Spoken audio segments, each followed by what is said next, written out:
ಇವತ್ತು ಇಡ್ಲಿ ಪ್ರೀಮಿಕ್ಸ್ ಮಾಡೋದನ್ನು ತಿಳಿಸ್ಕೊಡ್ತಾ ಇದ್ದೀನಿ. ಬೇಳೆ ನೆನೆಸಬೇಕು, ಅಕ್ಕಿ ನೆನೆಸಬೇಕು, ರುಬ್ಬಬೇಕು ಅಂದರೆ ತುಂಬ ಕಷ್ಟ ಆಗುತ್ತಲ್ವಾ. ಸೊ ವರ್ಕಿಂಗ್ ವುಮೆನ್ಸ್ಗೆ, ಬ್ಯಾಚುಲರ್ಸ್ಗೆ ತುಂಬ ಸುಲಭ ಆಗಲಿ ಅಂದ್ಬಿಟ್ಟು ಇವತ್ತು ಇಡ್ಲಿ ಪ್ರೀಮಿಕ್ಸ್ ಮಾಡೋದನ್ನು ತಿಳಿಸ್ಕೊಡ್ತಾ ಇದ್ದೀನಿ. ಈ ಪ್ರೀಮಿಕ್ಸ್ ಒಂದು ರೆಡಿಯಾಗಿದ್ದರೆ ಕ್ವಿಕ್ಕಾಗಿ ನೀವು ಬೆಳಗ್ಗೆ ಬ್ರೇಕ್ಫಾಸ್ಟ್ನ ಮಾಡ್ಕೊಳ್ಬೋದು. ಈ ರೀತಿ ಇಡ್ಲಿ ಪ್ರೀಮಿಕ್ಸ್ನ ರೆಡಿ ಮಾಡಿದ್ಮೇಲೆ 1 ರಿಂದ 2 ತಿಂಗಳು ಹೊರಗಡೆ ಇಟ್ಟು ಸ್ಟೋರ್ ಮಾಡ್ಬೋದು. ಅದೇ ಫ್ರಿಜ್ಜಲ್ಲಿ ಇಡೋ ಆಗಿದ್ರೆ 6 ರಿಂದ 7 ತಿಂಗಳು ನೀವು ಸ್ಟೋರ್ ಮಾಡಿಬಿಟ್ಟು ಯೂಸ್ ಮಾಡ್ಬೋದು. ಇದೇ ಪ್ರೀಮಿಕ್ಸ್ನ ಯೂಸ್ ಮಾಡಿ ಸಾಫ್ಟ್ ಆಗಿರುವಂಥ ಇಡ್ಲಿ ಯಾವ ರೀತಿ ಮಾಡ್ಬೋದು ಅಂತಲೂ ತಿಳಿಸ್ಕೊಡ್ತಾ ಇದ್ದೀನಿ. ಸೊ ವಿಡಿಯೋನ ಎಲ್ಲೂ ಸ್ಕಿಪ್ ಮಾಡ್ತೀರಾ, ಪ್ಲೀಸ್ ಪೂರ್ತಿಯಾಗಿ ನೋಡಿ. ಹಾಯ್, ನೀವು ನೋಡ್ತಾ ಇದ್ದೀರಾ ಶಾನ್ ಕನ್ನಡ ಚಾನಲ್. ವಿಡಿಯೋ ಇಷ್ಟ ಆದರೆ ಪ್ಲೀಸ್ ಲೈಕ್ ಮಾಡಿ, ಹಾಗೆ ಫ್ರೆಂಡ್ಸ್ ಮತ್ತು ಫ್ಯಾಮಿಲಿಯವ್ರ ಜೊತೆಲಿ ಶೇರ್ ಮಾಡಿ. ನಾನಿಲ್ಲಿ 1 ಕಪ್ ಉದ್ದಿನ ಕಾಳು ತಗೊಂಡಿದ್ದೀನಿ. ಪ್ರೀಮಿಕ್ಸ್ ಮಾಡೋದಕ್ಕೆ ಮುಂಚೆ ಉದ್ದಿನ ಕಾಳನ್ನ ತೊಳೆದ್ಬಿಟ್ಟು ಒಂದು ಬಿಳಿ ಬಟ್ಟೆ ಮೇಲೆ ಹಾಕಿ ಫ್ಯಾನ್ ಕೆಳಗಡೆ ಅರ್ಧ ಗಂಟೆ ಒಣ ಹಾಕಿದ್ರೆ ಸಾಕು. ತುಂಬ ಬೇಗ ಡ್ರೈ ಆಗುತ್ತೆ, ಬಿಸಿಲಲ್ಲೆಲ್ಲ ಇಡೋ ಅವಶ್ಯಕತೆ ಇಲ್ಲ. ಕೆಲವರು ಉದ್ದಿನ ಬೇಳೆನ ತೊಳೆದಿರ ಹಾಗೆ ಉಪಯೋಗಿಸ್ತಾರೆ. ಆ ರೀತಿ ಮಾಡಿದ್ರೆ ಇಡ್ಲಿ ಮಾಡಿದ್ಮೇಲೆ ಒಂಥರ ಸ್ಮೆಲ್ ಇರುತ್ತೆ, ಟೇಸ್ಟು ಚೆನ್ನಾಗಿರೋದಿಲ್ಲ. ಸೊ ತೊಳೆಯೋದು ಇಂಪಾರ್ಟೆಂಟ್.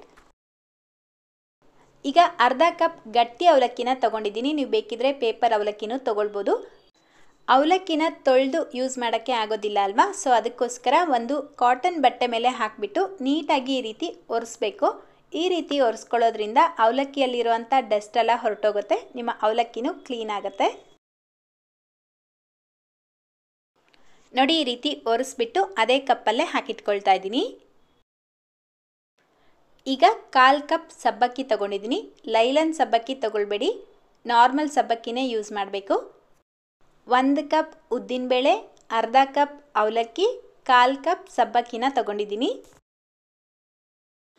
ಈಗ ಈ ಉದ್ದಿನ ಕಾಳನ್ನ ರೋಸ್ಟ್ ಮಾಡ್ಕೊಳ್ಳೋಣ. ಗ್ಯಾಸ್ ಮೇಲೆ ಒಂದು ಪ್ಯಾನ್ ಇಟ್ಬಿಟ್ಟು ಈ ಉದ್ದಿನ ಬೇಳೆನ ಹಾಕಿ ರೋಸ್ಟ್ ಮಾಡ್ಕೊಳ್ಳಿ. ಲೋ ಫ್ಲೇಮ್ನಲ್ಲೇ ರೋಸ್ಟ್ ಮಾಡ್ಕೊಳ್ಳಿ. ಹಾಗೆ ರೋಸ್ಟ್ ಮಾಡಬೇಕಾದ್ರೆ ಉದ್ದಿನ ಬೇಳೆ ಕಲರ್ ಚೇಂಜ್ ಆಗಬಾರ್ದು. ಉದ್ದಿನ ಬೇಳೆ ಕಲರ್ ಚೇಂಜ್ ಆದರೆ ನೀವು ಇಡ್ಲಿ ಮಾಡಿದಾಗ ಇಡ್ಲಿ ಕಲರ್ ಕೂಡ ಚೇಂಜ್ ಆಗುತ್ತೆ. 3 ರಿಂದ 4 ನಿಮಿಷ ಲೋ ಫ್ಲೇಮ್ನಲ್ಲೇ ರೋಸ್ಟ್ ಮಾಡ್ಕೊಳ್ಬೇಕು. ಉದ್ದಿನ ಬೇಳೆನ ಮುಟ್ಟಿದಾಗ ಉದ್ದಿನ ಬೇಳೆ ಬಿಸಿ ಇರಬೇಕು, ಅಷ್ಟು ರೋಸ್ಟ್ ಆದರೆ ಸಾಕು. ತುಂಬ ಜಾಸ್ತಿ ರೋಸ್ಟ್ ಮಾಡ್ಕೊಳ್ಬೇಡಿ. ನೋಡಿ, ನಾನು 3 ನಿಮಿಷ ರೋಸ್ಟ್ ಮಾಡ್ಕೊಂಡಿದ್ದೀನಿ. ಉದ್ದಿನ ಬೇಳೆ ಕಲರ್ ಚೇಂಜ್ ಆಗಿಲ್ಲ. ಈಗ ಗ್ಯಾಸ್ ಫ್ಲೇಮ್ನ ಆಫ್ ಮಾಡಿಬಿಟ್ಟು ಇದು ಪೂರ್ತಿಯಾಗಿ ತಣ್ಣಗಾದ್ಮೇಲೆ ಒಂದು ಮಿಕ್ಸಿ ಜಾರ್ಗೆ ಹಾಕ್ಕೊಳ್ತಾ ಇದ್ದೀನಿ. ಈಗ ಇದನ್ನು ಪೌಡರ್ ಮಾಡ್ಕೊಳ್ಬೇಕು. ಒಂದೇ ಸಲ ನುಣ್ಣಗೆ ಪೌಡರ್ ಆಗೋದಿಲ್ಲ. ನೋಡಿ, ಈ ರೀತಿ ಲೈಟಾಗಿ ತರ್ತರಿಯಾಗಿರುತ್ತೆ. ಇದನ್ನೀಗ ಜರಡಿ ಮಾಡ್ಕೊಳ್ಳೋಣ. ನಿಮಗೆ ಇಡ್ಲಿ ರವೆ ರವೆ ಥರ ಇರಬೇಕು ಅಂತ ಅನಿಸಿದ್ರೆ ನೀವು ಇದನ್ನು ಜರಡಿ ಮಾಡಿದಿರ ಹಾಗೆ ಉಪಯೋಗಿಸ್ಬೋದು. ಇಡ್ಲಿ ಸಾಫ್ಟಾಗಿ ನುಣ್ಣಗಿರಬೇಕು ಅಂತ ಅನಿಸಿದ್ರೆ ಜರಡಿ ಮಾಡ್ಕೊಳ್ಬೇಕು. ನೋಡಿ, ಈ ರೀತಿ ತರ್ತರಿಯಾಗಿರತ್ತಲ್ವ, ಇದನ್ನು ಮತ್ತೆ ಮಿಕ್ಸಿ ಜಾರ್ಗೆ ಹಾಕಿಬಿಟ್ಟು ನುಣ್ಣಗೆ ಪೌಡರ್ ಮಾಡ್ಕೊಳ್ಳಿ. 2 ಸಲ ಹಾಕಿದ್ರೆ ಸಾಕು, ತುಂಬ ಸಲ ಹಾಕೋ ಅವಶ್ಯಕತೆ ಇಲ್ಲ. ನೋಡಿ, ಮತ್ತೆ ಈಗ 2ನೇ ಸಲ ಜರಡಿ ಮಾಡ್ಕೊಳ್ತಾ ಇದ್ದೀನಿ. ನಿಮಗೆ ಈ ರೀತಿ ಉದ್ದಿನಬೇಳೆ ತೊಳೆದು ಒಣ ಹಾಕಿ ಪೌಡರ್ ಮಾಡ್ಕೊಳ್ಳೋದು ಕಷ್ಟ ಆಗುತ್ತೆ ಅನ್ನೋ ಹಾಗಿದ್ರೆ ರೆಡಿಮೇಡ್ ಉರಿದ ದಾಲ್ ಪೌಡರ್ ಸಿಗುತ್ತೆ, ಅದನ್ನು ಬೇಕಿದ್ರೆ ಯೂಸ್ ಮಾಡಿಬಿಟ್ಟು ಈ ಇಡ್ಲಿ ಪ್ರೀಮಿಕ್ಸ್ನ ರೆಡಿ ಮಾಡ್ಕೊಳ್ಬೋದು. ನೋಡಿ, ಉದ್ದಿನಬೇಳೆ ಪೌಡರ್ ರೆಡಿಯಾಗಿದೆ. ಇವಾಗ ಇದನ್ನು ಅಳತೆ ಮಾಡ್ಕೊಳ್ಬೇಕು. ಅದೇ ಕಪ್ಪಲ್ಲೇ 1 ಕಪ್ ಉದ್ದಿನ ಹಿಟ್ಟನ್ನು ತಗೊಳ್ಬೇಕು. ನಾನಿಲ್ಲಿ ಕರೆಕ್ಟಾದ ಅಳತೆಗೋಸ್ಕರ ಉದ್ದಿನಬೇಳೆ 1 ಕಪ್ ತೊಗೊಂಡಿದ್ದೀನಿ. ಪೌಡರ್ ಮಾಡಿದ್ಮೇಲೆ ಅದು ಸ್ವಲ್ಪ ಕ್ವಾಂಟಿಟಿ ಜಾಸ್ತಿ ಆಗುತ್ತೆ. ಸೊ ಪೌಡರ್ ಮಾಡಿದ್ಮೇಲೆ ನೀವು ಅಳತೆ ತೊಗೊಳ್ಬೇಕು, 1 ಕಪ್ಪಷ್ಟು. ಈ ಉಳಿದಿರೋ ಅಂಥ ಸ್ವಲ್ಪ ಉದ್ದಿನ ಹಿಟ್ಟನ್ನು ನೀವು ದೋಸೆ ಇಡ್ಲಿ ಮಾಡಿದಾಗ ಯೂಸ್ ಮಾಡ್ಕೊಳ್ಬೋದು. ಅಷ್ಟೇನು ಉಳಿಯಲ್ಲ, ಸ್ವಲ್ಪನೇ ಉಳಿಯೋದು. ಈ ಉದ್ದಿನ ಹಿಟ್ಟನ್ನು ಕರೆಕ್ಟಾಗಿ 1 ಕಪ್ ತೊಗೊಂಡು ಒಂದು ಮಿಕ್ಸಿಂಗ್ ಬೌಲ್ಗೆ ಹಾಕಿಟ್ಕೊಳ್ತಾ ಇದ್ದೀನಿ. ನೆಕ್ಸ್ಟ್ ಈಗ ಅದೇ ಮಿಕ್ಸಿ ಜಾರ್ಗೆ ಅರ್ಧ ಕಪ್ ಅವಲಕ್ಕಿ, 1/4 ಕಪ್ ಸಬ್ಬಕ್ಕಿನ ಹಾಕಿಬಿಟ್ಟು ಪೌಡರ್ ಮಾಡ್ಕೊಳ್ಬೇಕು. ಇದನ್ನು ಅಷ್ಟೇ ನುಣ್ಣಗೆ ಪೌಡರ್ ಮಾಡ್ಕೊಳ್ಳಿ. ಹಾಗೆ ಇದನ್ನು ಜರಡಿ ಎಲ್ಲ ಹಿಡಿಯೋ ಅವಶ್ಯಕತೆ ಇಲ್ಲ, ಡೈರೆಕ್ಟಾಗಿ ಹಾಗೆ ಯೂಸ್ ಮಾಡ್ಬೋದು. ನೋಡಿ, ಈ ರೀತಿ ಪೌಡರ್ ಮಾಡಿಕೊಂಡು ಅದೇ ಮಿಕ್ಸಿಂಗ್ ಬೌಲ್ಗೆ ಹಾಕ್ಕೊಳ್ಬೇಕು. ಈಗ ಇದಕ್ಕೆ ಇಡ್ಲಿ ರವೆನ ಹಾಕ್ಕೊಳ್ಬೇಕು. ಇಡ್ಲಿ ರವೆನೇ ಬೇರೆ, ಉಪ್ಮಾ ರವೆನೇ ಬೇರೆ. ಅದಕ್ಕೆ ನಾನಿಲ್ಲಿ ಪ್ಯಾಕೆಟ್ ತೋರಿಸ್ತಾ ಇದ್ದೀನಿ, ನೋಡ್ಬೋದು. ಇಡ್ಲಿ ಸೂಜಿ ಅಂತ ಸಿಗುತ್ತೆ. ಇದರ ಬೆಲೆ ಬಂದು 50 ರೂಪಾಯಿ 1 kg. ಈ ರವೆನ ಅಕ್ಕಿ ತರಿಯಿಂದ ಮಾಡಿರ್ತಾರೆ, ಅದಕ್ಕೆ ಇದನ್ನು ಇಡ್ಲಿಗೆ ಉಪಯೋಗಿಸೋದು. ಇದು ನಿಮಗೆ ಆನ್ಲೈನ್ ಆಫ್ಲೈನಲ್ಲಿ ಈಸಿಯಾಗಿ ಸಿಗುತ್ತೆ. ಈ ರವೆನ ಈಗ 2 ಕಪ್ಪಷ್ಟು ಹಾಕ್ಕೊಳ್ತಾ ಇದ್ದೀನಿ. ಉದ್ದಿನ ಬೇಳೆ ಅಳತೆ ಮಾಡ್ಕೊಂಡಿರ್ತೀರ ಅಲ್ವಾ, ಅದೇ ಕಪ್ಪಲ್ಲೇ 2 ಕಪ್ ಹಾಕ್ಕೊಳ್ಬೇಕು. 1 ಕಪ್ ಉದ್ದಿನ ಹಿಟ್ಟು ತೊಗೊಂಡ್ರೆ 2 ಕಪ್ ರವೆ ಹಾಕ್ಕೊಳ್ಬೇಕು. ಜೊತೆಗೆ 1 ಟೇಬಲ್ ಸ್ಪೂನ್ ಉಪ್ಪು ಹಾಕ್ಬಿಟ್ಟು ಮಿಕ್ಸ್ ಮಾಡ್ಕೊಳ್ಳಿ.